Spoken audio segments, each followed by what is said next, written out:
welcome to Ellamas Day 6 and today another top 5 ranking. So today I want to talk about the top 5 powders of 2024, and in this video I will talk about under eye setting powders and face powders.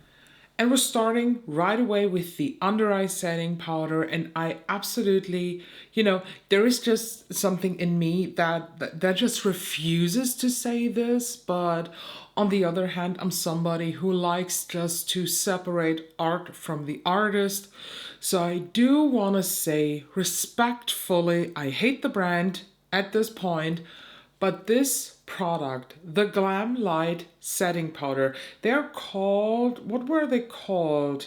Because this is, what were they called? They were not called the bacon, they were called the bacon set powders. This is the pink one, the strawberry shortcake, that just apparently has a bit of a different name. The translucent version of this was absolute shit, but this is so good. I love this, and it is for a reason in my top 5. This is better than the other setting powders for the under eyes that I own, and this just works. The tone of pink that is in here is so subtle that honestly, while I think this is definitely a pink powder, I call this more translucent than the actual translucent powder out of that line, because that one was straight up yellow. But the strawberry shortcake Glam Light Bacon Set powder made it this year to the top 5, and again, it hurts a bit because I just have such a... Me and Glam Light, we will never be friends, but I have to say so when a product is good, and this definitely is.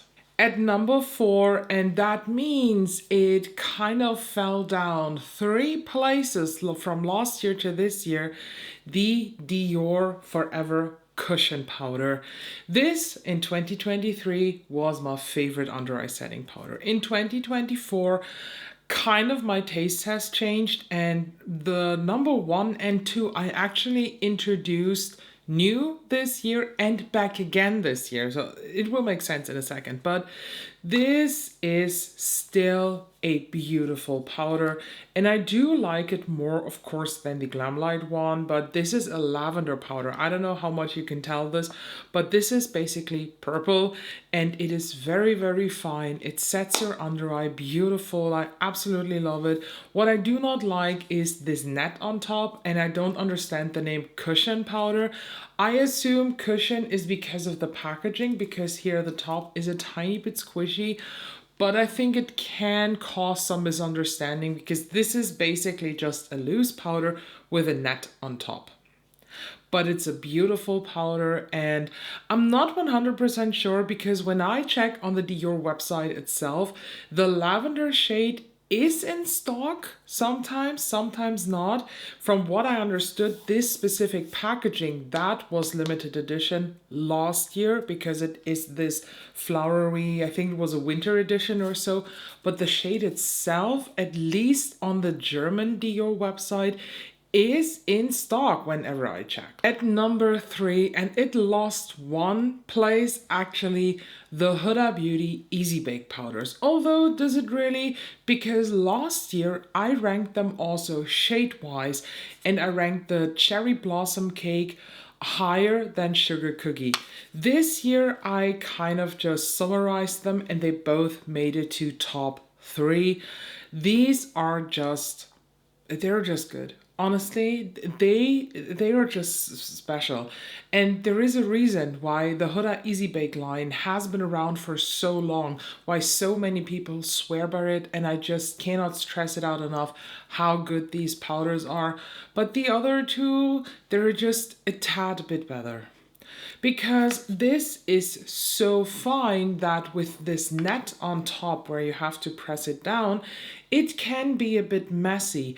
And I found, not newly, because I had this powder already, but not in last year's ranking, basically the pressed version of this. And don't be confused, because the actual pressed version of this from Huda is absolute shit.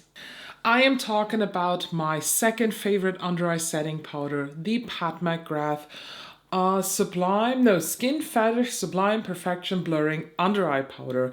Last year I even got a comment that they were shocked that this is not in my ranking. And that was just because of the fact that I didn't have it in my collection at that point. I reintroduced these to my collection earlier this year.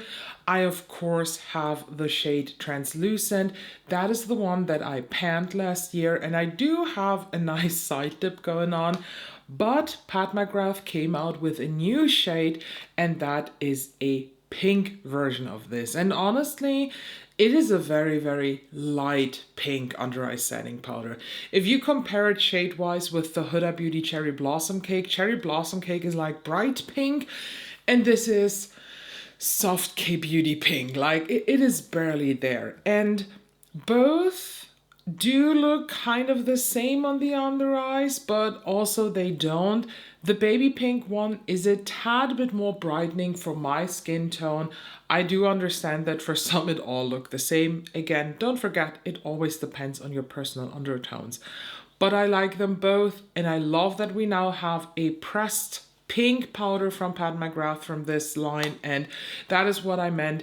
If you want to have this super fine, super set down but not dry set down under eye area, and you do not want to stress yourself out with a loose powder, here you have the pressed version of the Huda Beauty Easy Bake powders. But there was a powder line from a brand that I never expected would make it to any of my top favorites in any category, and 2024 it happened.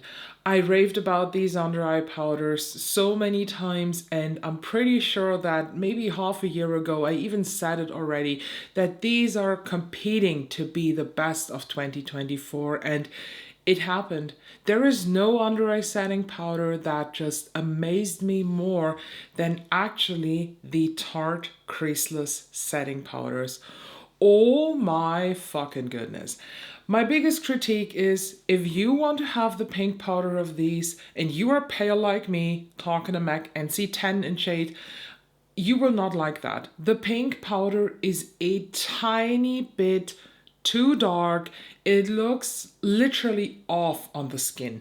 So what I went with was the Translucent that was sold out for the longest time. I think I just bought this in September or end of August when it finally became available. But the lavender powder, oh boy, if you are a pale girl and you want to have set, mattified, non-creasing, bright under eyes, but not like 2016 bright, more so I had a good 12 hours of sleep bright, the lavender version of this Creaseless powder is it. And this, together with the Creaseless concealer, chef's kiss. Absolute chef's kiss.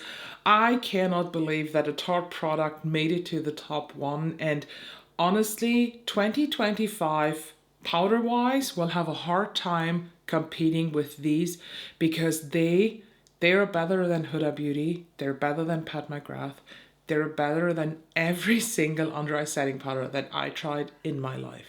But now let's talk about the face powders, and this year, oh boy, we have some changes going on. Last year it was number 4, this year it climbed down to number 5, but it is still in the top 5, the Laura Mercier Tone Up Setting Powder. This is the Translucent Loose Setting Powder Tone Up, that is specifically the name, and I think it only comes in this rose shade. This has a slight pink undertone. I'm not talking like a pink setting powder like a Cherry Blossom Cake from Huda Beauty or the Strawberry Shortcake from Glamlight. I am talking the teeny tiniest pink tone to brighten your face while mattifying it. It looks absolutely stunning, and I like this so much more than the OG Secret Setting Powder from Laura Mercier. Although I like it, it's a good one, but this is so much better, and thanks to Teresa's dad, because I would never have taken a look into this, if Teresa's dad in 2023 didn't mention it in some random video where she got ready, and she said that this is actually the best Laura Mercier powder, and she is absolutely right. At number 4, and last year it was not even in the ranking, although it should have been, but it also was not in the ranking because at the point where I did my end of year ranking, I had none of this powder because I completely used it up, but I introduced it back into my collection this year and I immediately fell back in love with it. This is the SISLEY Phyto-Poudre Compacte and I have the shade 1 Rosy. And if you ask, hey, why is it called Rosy? I have no fucking clue, because this definitely is... Okay, it is a tad bit rosy, but honestly, I think this is more a translucent light shade with the tiniest pink undertone. This is even less visible than the pink in the Pat McGrath under eye blurring powder. This is just such a good powder. This is my favorite pressed powder. And I don't have any other pressed setting powder. I do have a pressed finishing powder here in the ranking, but when it comes to a setting powder, this is absolutely it. This stuff sets down any foundation that I own. It works with any temperature, climate, humidity, everything, through workout, through office days, through casual days, through filming, everything. I absolutely love this powder. Does this cost an arm and a leg? Fuck yeah, I think it's over 80 euro. But honestly, you can buy SISLEY at least here always on sale. Like, there's always a shop that gives you 20% on the SISLEY product. So honestly, I don't think it's really worth the 80 bucks, but when you get it with a good deal, you will not be disappointed. Number 3 and number 2 are actually finishing powders. And yes, I do make a big difference between them because a setting powder is there to set and lock down the foundation. Then I go over everything with a setting spray, and then I apply a finishing powder to just give the last bit of zhuzh to the face. And I discovered this year the LH Cosmetics Blotting powder.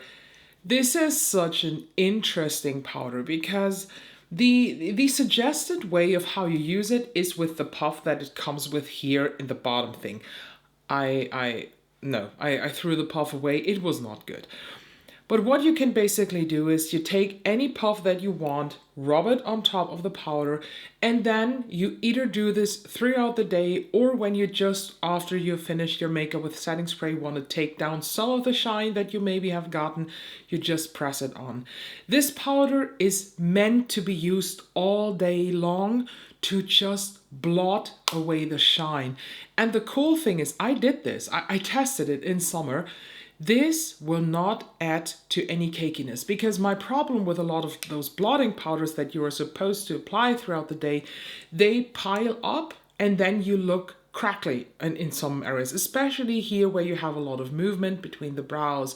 For me also here, because of the talking, I have a lot of movement there. This does not do this. You can blot this on with a powder puff. It will instantly mattify you. It will instantly blur you. But my personal favorite way of using it is with a brush like this. This is a I don't know, the special one that came out earlier, I think in 2024.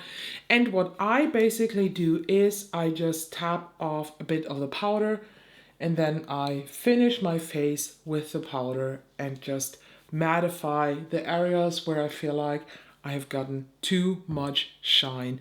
I absolutely love this. The brush application is going to be much thinner, as you saw, compared to the powder puff application. Always depends on what you need, but I'm actually sad that I did not discover this earlier.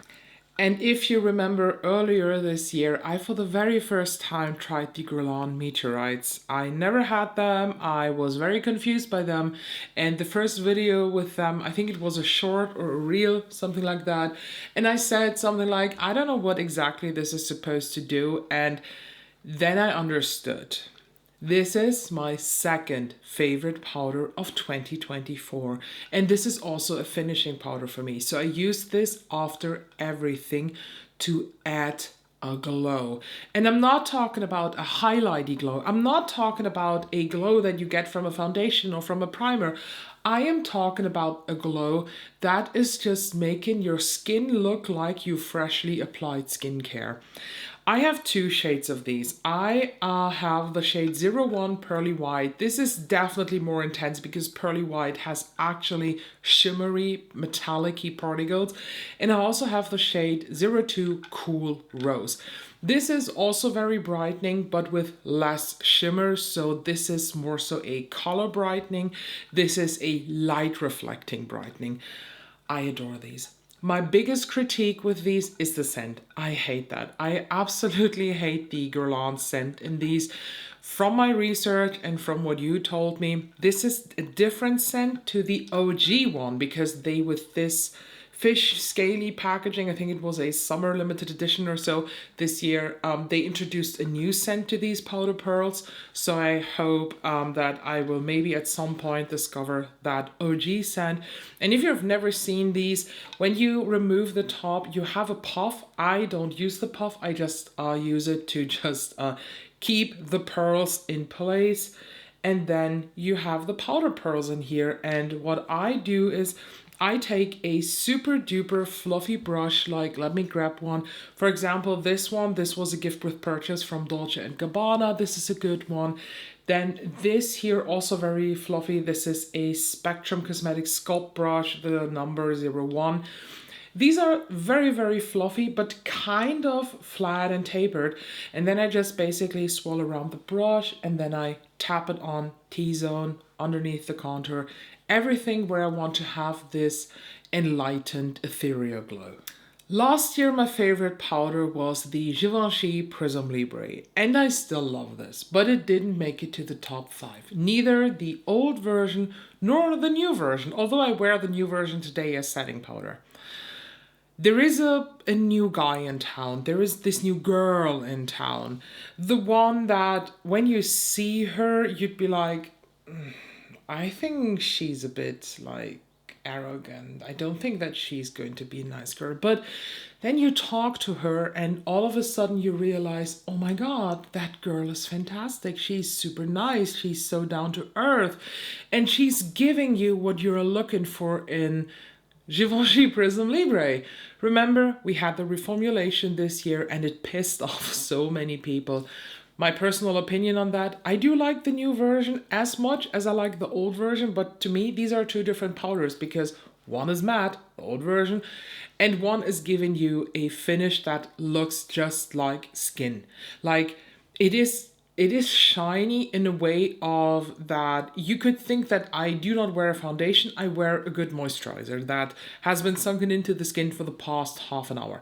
This is the finish of the new Givenchy, and I do understand that so many people do not like this because they are loving the matte finish that you have with the OG one. But if you miss that and you just want to have that super finely milled powder back that will mattify you, that will hold up, that will just bring you through humidity, through workouts, through work days, through hikes, I got you. There are just two downsides on this product. Downside number one, it is fucking expensive because without any like discounts, you pay over 90 euro for this powder. But I got mine with a lot of discount and I think I paid like 60 or so. So I had over 30% off of this powder because of the different like discount, whatever they had going on this page. The other downside is, and I don't know how important it is to people, this is not like 4 different colors. To me, the color correction effect that the Givenchy has apparently is non-existent. So there is to me no difference when I apply the Givenchy and this powder that is just a translucent one. But I think I just made it mysterious enough. I'm talking about this here. This is the Guerlain Parure Gold Skin Diamond Micro Powder. When I first stumbled across this in a You Don't Need That Shit video, I just read the description and I saw like, oh, well, what does it say here? Micro Perfection Loose Powder, Translucent and Radiance infused with 24K gold and diamond powder. And my initial reaction was, oh my God, this is going to be a beautiful finishing powder. And because this motherfucker has 35 grams of product inside, I will never ever have to repurchase a finishing powder again. I ordered it, Then it came and I used it as setting powder at first, and I was blown away because this is matte. This is a matte setting powder. It is so good. It is, and this breaks my heart a bit because last year my favorite setting powder was the Milk Blur and Set. This is non-existent. It's not a thing anymore. I used up my opened one that I had last year in the top one, and I still have one last backup of this in my backup drawer, but this is better than the Milk Blur and Set. This is mattifying without making you look powdery. I cannot stress enough the combination of a beautiful foundation, and honestly it does not matter if it's a like liquid dropper like foundation, if it's a real thick foundation like maybe an Estee Lauder Double Wear, or if you're wearing a skin tint like the Made by Mitchell tint, or the the Summer Fridays or Lisa Aldridge, or if you're wearing a gel foundation like Chantecaille or Chanel Supplemage has. You apply the foundation, you look foundationed, and you apply this and you look perfected. It has this weird effect on my skin at least that I cannot stop staring at myself. This has blown me away. I absolutely adore this, and although this is a pricey motherfucker, it has 35 grams, and honestly, this will last me, even with daily use, probably, I don't know, like 2 years, because it is so much and you need so little to set your face.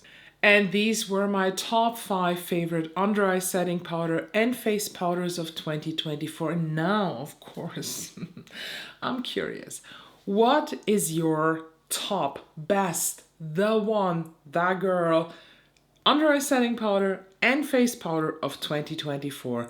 Maybe I haven't tried this, maybe I will in 2025. Share your love for these products and make sure you subscribe so you do not miss out on any videos, because we're just at the beginning of Ellamas, and I hope I can see you tomorrow.